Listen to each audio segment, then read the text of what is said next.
बारे में वर्णन किया गया है। ऐसे 6 प्रकार के अवतार की वर्णन भागवत में वर्णन किया गया। शक्ति आवेश अवतार से लेकर की पुरुष अवतार बारे में वर्णन किया गया। फिर भगवान के अर्चा अवतार भी ऐसे कहा वर्णन भी है। पंचरात्र के विधियों में भगवान की प्राकट्य सीढ़ी के माध्यम से प्राकट्य होते हैं। नारद जी जब ध्रुव आरती को बोले भगवान की भजन करने के लिए, तभी उन्होंने मिट्टी में विग्रह बनाकर को पूजा की। अब भगवान मध्य भी श्रीमद् भागवत में कहे मेरा विग्रह की सामना में अपने निवेदन कराने की। भगवान अपने विग्रह सेवा वाक्यों भी बताते कैसे भोग लगाना, प्रभु को प्रार्थना करना, प्रेयर करना। भगवान रिप्रेजेंटेटिव रूप में भगवान अपने धाम में तो गोलोक में रहते हैं, किंतु संसार में लोग भगवान से कैसे मिल सकते हैं। इसलिए उनकी प्राकृतिक धरती पर विग्रह स्वरूप में भगवान विराजमान होते हैं। अब विग्रह माध्यम से हम लोग सेवा करते हैं। सेवा करने के लिए आवश्यक है भगवान सारे संसार में हर जगह पर भगवान की उपस्थिति है। भगवान गोलोक धाम में रहते हैं। अद्वैत अच्युत अनादि अनंत रूप में, दो नहीं एक व्यक्ति होते हुए भी अनंत रूप में विराजमान है। ब्रह्मा जी बोलते हैं एक नहीं है, अनंत रूप में विराजमान। एक जगह पर है तो अनंत रूप में विराजमान है। मतलब ऐसा नहीं कोई सी जगह पर भगवान नहीं है, हर जगह पर विराजमान है।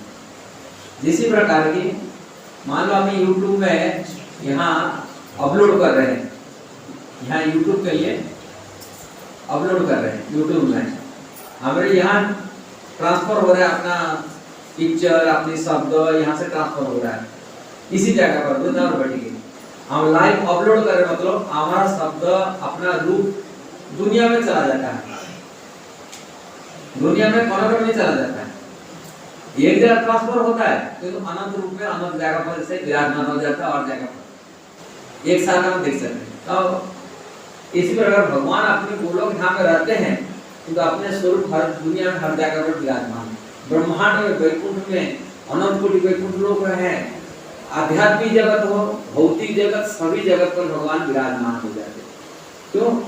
भगवान मैटर नहीं है, पंचभूत में बना हुआ शरीर भगवान का नहीं है। इसीलिए भगवान चिन्मय स्वरूप होने के नाते सच्चिदानंद स्वरूप विराजमान होते हैं। जिसी प्रकार हमारे शब्द रूप जब इसको इलेक्ट्रॉनिक फॉर्म में ट्रांसफर करा लेते हैं, जैसे माइक बोलता है माइक ट्रांसफर हो जाता है, कैमरा खींचता है कैमरा और पिक्चर ट्रांसफर हो जाता है, इलेक्ट्रॉनिक स्वरूप में आ जाते हैं। इलेक्ट्रॉनिक स्वरूप वाला तो वो भी ये संसार में भौतिक जगत में, आध्यात्मिक जगत तो जा नहीं सकता है, लेकिन भौतिक जगत में हर जगह विराजमान। माने जो नेटवर्क जहाँ से चलता है यहाँ तक हम देखेंगे पूरे ऑस्ट्रेलिया से लेकर अमेरिका तक हर जगह नेटवर्क जहाँ पर विराजमान है ये चला जाता है, इलेक्ट्रॉनिक चला जाता है, ट्रांसफर हो जाता है इलेक्ट्रॉनिक स्वरूप होने के बाद। देवता लोग में देखिए यही है हालत है कि हम पितृ लोग में रहने वाले जो पितृ रूप में रहते हैं वो लोग में हालत है, कारण उनका स्वरूप ही इलेक्ट्रॉनिक है, इलेक्ट्रॉनिक है। उनका जो शरीर है वो इलेक्ट्रॉनिक देवता लोग के। इसलिए देवता लोग मध्य भी स्वर्गलोक में रहने वाले लोग यहाँ भी क्या हो रहा है वो भी जान लेते, समझ जाते, देख लेते, बता देते कि ये शरीर छोड़ने के बाद जो आत्मा जब चला जाता है उसमें देहात्मा बुद्धि रहता है, वो भी इलेक्ट्रॉनिक भूत जो प्रेत आप कहते हैं वो इलेक्ट्रॉनिक स्वरूप जैसा रहता है, वो भी देख कर बता देते हैं कहाँ मिलते हैं, उनको हर जगह मिल जाता है। चिन्मय जगत होने से इससे भी और होता है, चिन्मय आत्मा का उससे सुपरियर है। इसलिए भगवान अपने धाम में रहते हैं और हर जगह पर साइंटिफिक वे में जिसको कहते हैं ना उनको समझाना पड़ता है लोग को। भगवान हम लोग को जैसे इलेक्ट्रॉनिक नाम तो शब्द हो गया, ट्रांसफर हो गया, हर जगह विराजमान है। जिसके पास में मोबाइल नहीं है, नेट का चार्ज नहीं किए, वो देखेगा कैसा? उनको मोबाइल की जरूरत पड़ेगा, मोबाइल चाहिए, दूसरा चीज ही नेट भी चाहिए। और मोबाइल कौन सा मोबाइल होना चाहिए? स्मार्टफोन होना चाहिए, तभी उनको हमारे पिक्चर को देख सकता है, सुन सकता है, ये कर सकता है। ऐसा ही भगवान गोलोक में है जिनके पास भक्ति नहीं है, जिसके नेट का कनेक्शन नहीं, भक्ति नहीं है, रिचार्ज नहीं किया वो कैसे करते? जैसे भक्ति नहीं है कि शिव विग्रह स्वरूप नहीं है, उनको देखेंगे कैसे, बात करेंगे कैसा, ये कर सकते हैं, फीलिंग कैसा कर सकते हैं। जिस पर मोबाइल के माध्यम से आप बात कर सकते हैं, कथा सुन सकते हैं, यूट्यूब में कथा बात करते हैं, वीडियो कॉल करते बात करते हैं, मोबाइल माध्यम से एक माध्यम चाहिए। ऐसे ही शिव विग्रह के माध्यम है जो भक्त लोगों को शिव विग्रह के माध्यम से उनको सेवा देते हैं ठाकुर जी। अब भगवान वहां विराजमान होते हैं। मोबाइल माध्यम से हम लोग अपनी स्वरूप हम देखते हैं, अपना फ्रेंड की, दोस्त की, किसी की लेक्चर सुन लेते हैं, ये लेते हैं। ऐसे शिव विग्रह के माध्यम से हम लोग भगवान को सेवा देते हैं, भगवान सेवा स्वीकार करते हैं। ये बात तो भगवान स्वयं अपनी बात बता ही रखे उद्धव जी को श्रीमद् भागवत में। मेरा पास आकर के कैसा रोजना प्रेयर करना, पूजा करना, प्रणाम करना, नित्य प्रतिदिन मेरा विग्रह स्वरूप में विराजमान, ये बात भगवान स्वयं अपने स्वरूप में कहे। इसलिए भक्त लोग भगवान की बात को स्वीकार करते हैं और उसी हिसाब से शिव विग्रह को आराधना करते हैं। और शिव विग्रह जैसे ही 5 महासाधन में एक प्रमुख साधन है। अनंत साधन है भगवान की भक्ति का, भजन का, सेवा का। भगवान की सेवा में तो तरह तरह की सेवा है भजन करने, किंतु 5 महासाधन रूपों गोस्वामी जो वर्णन किए भक्ति रसामृत सिंधु में, जिस प्रकार भगवान के नाम कीर्तन करना, फिर श्रीमद् भागवत पढ़ना की सुनना, भक्तों की संगति करना, मथुरावास ब्रजवास करना, ऐसे शिव विग्रह की सेवा करना, प्रेम पूर्वक सेवा करना, शिव विग्रह को अपना मान की सेवा करना, ये 5 साधन महासाधन में शिव विग्रह सेवा नहीं है, तो 5 महासाधन में प्रमुख साधन है। अब भगवान सभी जगह पर हैं, विग्रह में भी है। मायावादी लोग बोलते सभी जगह पर हैं कि विग्रह में नहीं, इसलिए विग्रह में उनको पूजा नहीं करते, उनको श्रद्धा नहीं रखता है। वो तो भगवान तो सभी जगह पर है, वो सभी जगह मानेंगे किंतु विग्रह में मानेंगे नहीं, ये उनके लिए दुर्भाग्य है। प्रभुपाद तो सभी जगह जो है वो विग्रह में नहीं रह सकते ना क्या? जो भगवान सभी जगह रह सकते, विग्रह में नहीं रह सकते। इसलिए भगवान शिव विग्रह के माध्यम से भक्तों से सेवा लेते हैं। हमारे ब्रज में अनेक इतिहास है, जैसे कि साखी देने के लिए शिव विग्रह है, साखी देने के लिए अपने भक्तों को पूरी ब्रज से लेकर दक्षिण भारत मदुरई चला गए साखी देने में। साखी गोपाल उनका नाम पड़ गया, गोपाल साखी देने के लिए चला गए। यहाँ राधा रमण लाल जी सालिग्राम शिला रूप में पूजा पाते, गोपाल भट्ट गोस्वामी कृपा करते हुए उन्होंने विग्रह स्वरूप में आ गए, सालिग्राम शिला से विग्रह रूप में आ गए। मदन मोहन सनातन गोस्वामी को मांगते थे, डिमांड करते थे, और उसी हिसाब से हम खिलाते पिलाने के लिए ये किया। इसलिए माधवेंद्रपुर की गोपाल मेरे की भय से उनकी पुजारी झाड़ियों के अंदर छुपा के चला गए थे। माधवेंद्रपुर के आकर बुला करके लेके विग्रह, मेरे को चंदन लेप चाहिए, मेरे को ये चाहिए, भोजन चाहिए, गरीब लग रहा है, डिमांड की। अब विग्रह के माध्यम से भगवान सेवा देते भक्तों को, अब भक्त लोग विग्रह के माध्यम से सेवा करते हैं, विग्रह के माध्यम से सेवा करते हैं। और साक्षात भगवान ये अर्चा अवतार कहा जाता है, भगवान से अभिन्न स्वरूप मानकर भगवान की सेवा करते हैं। भक्त लोग सेवा करते थे, लगाव हो जाते हैं। हम देखते हैं भक्त कोई विग्रह की थोड़ा सा बिना रह नहीं पाते, उन्हें खिलाना पिलाना बेचैन हो जाता है। विशेषकर घर गृहस्थ लोगों को शिव विग्रह सेवा के लिए प्रभुपाद ने ज्यादा महत्व दी। घर गृहस्थ लोग को परिवार में उलझे रहते हैं, परिवार में अटैचमेंट बढ़ता है, विग्रह जो रहता है विग्रह में अटैचमेंट बढ़ता है। उनको खिलाना पिलाना और घर के मालिक के स्वामी रूप में स्वीकार करते। घर के मालिक कौन है? हमारा गोपाल है, कि हमारा मुकुंद है, कि गोविंद है, ये हमारा घर के मालिक है, हम तो सेवक है। अपना सेवक मान करके ठाकुर जी अपना मालिक तो अर्पण करते हैं। हमारे एक महाराज जी के शिष्य हैं, उन्होंने अपने घर मकान लिया, शामली के रहने वाले हैं। उन्होंने ठाकुर जी गोपाल के नाम पर, ठाकुर जी नाम पर प्रॉपर्टी कर दी। सेवक उनके अपना नाम है, ठाकुर जी यहाँ प्रॉपर्टी का मालिक है।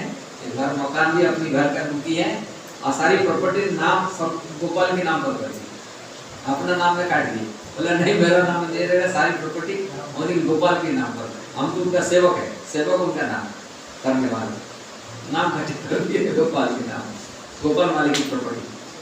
ऐसे ऐसे भक्त होते हो भगवान को अपना स्वामी मालिक मानकर भी संपत्ति की मालिक उनकी कर देते, और वो अपना कुछ नहीं रखते हैं। हम अपनी मर्जी में उसको जमीन को बेच सकते हैं ना ठाकुर जी हमको नहीं रोक सकता। मैं तो अभी सेवा करना का बना रहा हूँ, क्योंकि मालिक वही है, उनका प्रॉपर्टी है, उनको कोई बेच नहीं सकता, नहीं खरीद नहीं कर सकता, प्रॉपर्टी मालिक का ठाकुर ने यहाँ पर। ऐसे ऐसे भक्त होंगे ठाकुर जी प्रति उनकी समर्पण भाव ज्यादा रहते हैं। अब भक्तों में भगवान की ऐसा सेवक के माध्यम से ऐसा ही उलझे जाते, माने फंस जाते हैं, कोई चीज कमी पड़ जाता ठाकुर जी उनको डिमांड करते हैं, ये नहीं चाहिए उनके चाहिए, मांगते भी, मांगते डिमांड करते हैं हमको चाहिए। महाराज जी गुरु जी बाहर थे, अपने शिष्य को सेवा देने के लिए रखे थे, शिष्य सेवा करते, दिन रात सेवा करने, ठाकुर जी खिलाना पिलाना, खाना बनाना, श्रृंगार करना, उनकी आरती जो 5-6 बार आरती करना, अलग अलग टाइम करना, वो दिन भर में करने के नाते रात को निद्रा सही नहीं हो पाता था, सो नहीं पाते थे। आरती टाइम उनको नींद झपकी आ जाती है, जैसे झपकी आ जाता है। एक बार ठाकुर जी को आरती कर रहे थे, अपनी पंखा डुलाते रहे, ठाकुर जी गाल में पंखा लग गया, झूला पर पंखा खा रहा है कि आरती कर करे, वो पंखा ठाकुर जी की गले में मुंड लग गया है। ठाकुर जी मेरे को पता नहीं है, उसके साथ खा रहा है कि आरती कर रहा है, पंखा डुला रहा है, और उसके साथ झपकी भी आ रहा है, और ठाकुर जी ने थापड़ लगा दी गाल में सावधान कराने के लिए। जब ठाकुर जी कह रहे थे, वो तो वहाँ रंज हो गई, मतलब इतनी बात है, पंखा लग गया तुम्हारा गाल में, तुमने कोई थापड़ लगा, मेरा गाल में निशान आ गया, हाथ जोर से लगा दिया थापड़। अब वहाँ पंखा बोला क्या आती पार्टी छोड़ के आधा से पंखा डलाने सीधा आकर सो गए, तो नींद लग रहा है सोने के। और गुरु जी आकर की देखे ये तो सोया है, ठाकुर सेवा से ही पड़ा है, ठाकुर जी दर्जा बंद जुआ लगाए, तो गुरु जी आकर के मन करेगा ठाकुर ऐसे ही खोला पड़ा है, बदबान नहीं किया, ऐसे ही आधा आरती मारती पोछा पोछी लगाते साफ सुथरा करना तो किया नहीं, आधा को छोड़ चला गया, आज सो रहा है, तो उनको जगाए, बोले क्या हो गया तुम ऐसे ठाकुर जी आधा सेवा कर दो। बोले गुरु जी क्या करूं, नींद नहीं होता पूरा, मेरे नींद लग रहा था और मैं पंखा डुला रहा था, पंखा को गाल में लग गया, इसी बातों में थोड़ा सा आकर थापड़ लगा तो लगा, देखिए कैसा लगाया, इतना बड़ी थापड़ लगाए थे। बोले आज तो बहुत बड़ा गलत काम किया। तो ठाकुर जी आकर गुरु जी बोलने लगे, बोले तुम इतना तुम्हारा सेवा करता है, दिन भर रात तुम्हारा सेवा कर रहा है, थोड़े से गलती के लिए तुमको थापड़ लगा दिया, ये सही काम नहीं किया, उनको माफी मांगो, माफी मांगो, कौन तुम्हारा सेवा करे, कौन सेवा करेगा, खिलाना पिलाना सब तो कर रहे हैं ना, वो खिलाना पिलाना श्रृंगार कर रहा है, आरती कर रहा है, सब कुछ कर रहा है, तुम इतना ही कर दो, वो ठाकुर जी तो ठीक मेरा गलती हो गया। माने ऐसे ऐसे भक्तों को मध्य में भगवान ने ऐसी माफी मांगता और डिमांड नहीं करते, जैसे सनातन लोग से डिमांड करते थे, मेरे को ये सुख मैंने यहाँ से मथुरा से ले आए, यहाँ से कुछ वो तो मथुरा में आते तो गाँव गाँव तो वृंदावन में कोई लोग नहीं रहते थे, और वो रोज रोज लाइन मांगना मुश्किल था, ऑटा मांग कर ही ले आते थे, ऑटा मांग कर यहाँ गूंद करके गोला बना देते थे, आग में जला देते थे, उसको खाते थे, ना नमक ना सब्जी कुछ नहीं था। अब मतलब ये तो सूखा पूरा सूखा बाटी खिला रहा है, तो नमक डालो कुछ नहीं ऐसे बाटी खिला रहा है। हाँ अब बोले मैं कहाँ कर पाऊँ, तुम्हारे के लिए खाना बना रहा, तावा लेगा, रोटी बनाऊं कि सब्जी बनाऊं, कहाँ जुगाड़ बना रहा है, मैं तो आटा ले आता गोला करके वैसे बूंदी करके गोला बना कर जला देता हूँ, वही खाता हूँ, मेरा भजन करना है, बुंदा होना है, भजन करना है, इतना काम करना तो अपनी व्यवस्था कर, वो ठाकुर जी अपनी व्यवस्था करते हैं, भगवान व्यापारी मेरे रुकते हैं। ये विग्रह के माध्यम से भगवान अपना सेवा डिमांड करते, इसलिए विग्रह भगवान श्री कृष्ण अभिन्न स्वरूप, श्री कृष्ण के अभिन्न स्वरूप अर्चावतार भगवान प्राकट्य हो जाते हैं विग्रह के माध्यम से, और रोज रोज प्रेम पूर्वक जितना सेवा करेंगे हम इतना भक्ति बढ़ेंगे, आगे एक एक ठाकुर जी का उन्हें प्रेम बढ़ता रहेगा। जैसे माला करते करते माला में रुचि बढ़ जाता है, ऐसे भगवान शिव की सेवा करते थे, भगवान में विग्रह में रुचि बढ़ता है, कथा सुनते तो कथा में रुचि बढ़ता है। ऐसा ही हर चीज में भक्ति में साध्य साधन अलग वस्तु नहीं होता है, साध्य